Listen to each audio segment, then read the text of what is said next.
بسم اللہ الرحمن الرحیم نحمدہ ونصلی علی رسولہ الکریم اما بعد۔ برباد گلستہ کرنے کو بس ایک ہی الو کافی تھا۔ برباد گلستہ کرنے کو بس ایک ہی الو کافی تھا۔ ہر شاخ پہ الو بیٹھا ہے، انجام گلستہ کیا ہوگا؟ مطلب بتاؤ اس بات کا کیا مطلب ہے؟ آج کوئی گھر، کوئی خاندان، کوئی محلہ، کوئی گلی، کوئی گاؤں، کوئی شہر بے دینی کی آگ سے محفوظ نہیں ہے۔ بے دینی کی آگ سے محفوظ نہیں ہے۔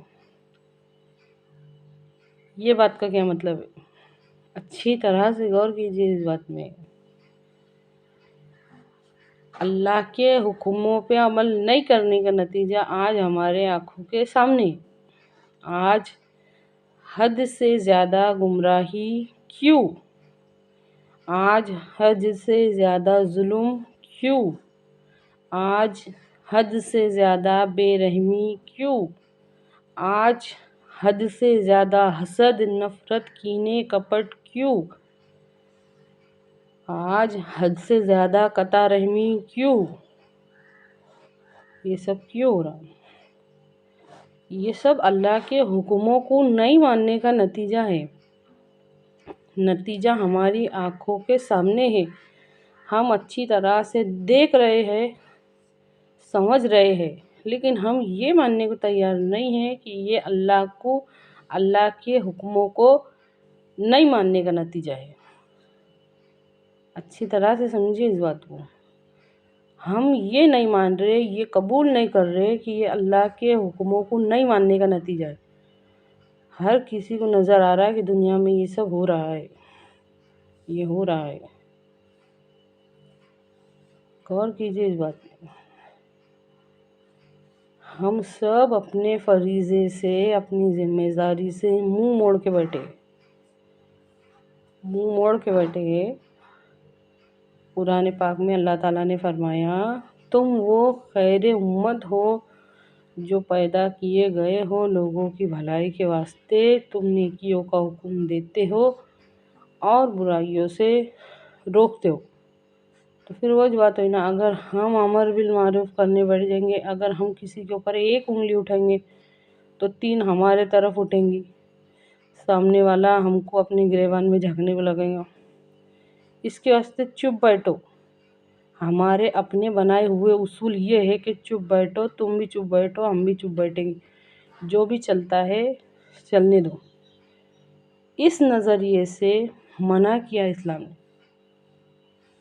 ہمارے نبی صلی اللہ علیہ وسلم اور صحابہ رضی اللہ عنہ نے اگر یہ والا اصول اپنائے ہوتے کہ چپ بیٹھو، تو دین بنتا بھی نہیں، دین پھیلتا بھی نہیں اور ہمارے تک آتا بھی نہیں۔ اچھی طرح سے غور کیجیے اس بات۔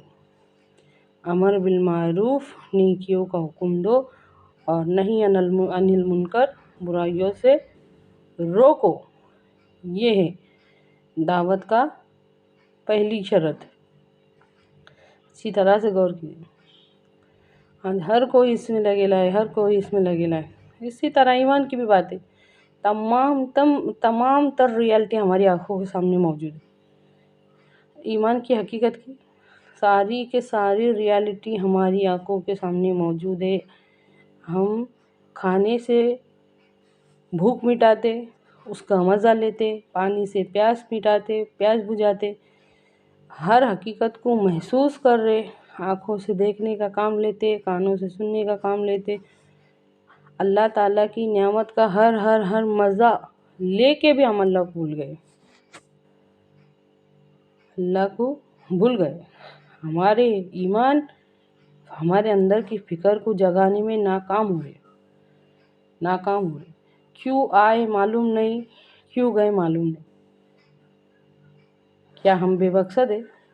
ہمارا کوئی بھی مقصد نہیں ہے۔ اللہ رب العزت کی وہ مخلوق جس کے اندر اللہ تعالیٰ نے طرح طرح کی صلاحیتیں رکھی ہے، اس کو دیکھنے والا بنایا، اس کو سننے والا بنایا، اس کو بولنے والا بنایا، اس کے ہاتھ پاؤں میں ہلنے چلنے کی طاقت دی، دنیا کے واسطے وہ بڑے بڑے انجام کارنام دیتا ہے، دنیا میں بڑے بڑے کام کر کے بتاتا، لیکن اللہ اور آخرت کے واسطے اس کے پاس کچھ نہیں ہے۔ آنکھیں ہو کے اندھا، کان ہو کے بہرا، سب کچھ کرنے والا ہو کے بھی کچھ نہیں کرنے والا ہے۔ کیونکہ اس کی یہ سمجھ بھی نہیں آتا کہ کرنا کیا ہے۔ اچھی طرح سے غور کیجیے اس بات میں۔ ہماری زندگی کا مقصد یہ ہے کہ اللہ رب العزت، ہمارے رب نے ہم کو اس لیے زندگی اور موت دی تاکہ ہم کو آزمائے کہ ہم میں سے کون کس سے بہتر عمل کر کے آتا ہے، ہم میں سے کون کس سے بہتر عمل کر کے آتا ہے۔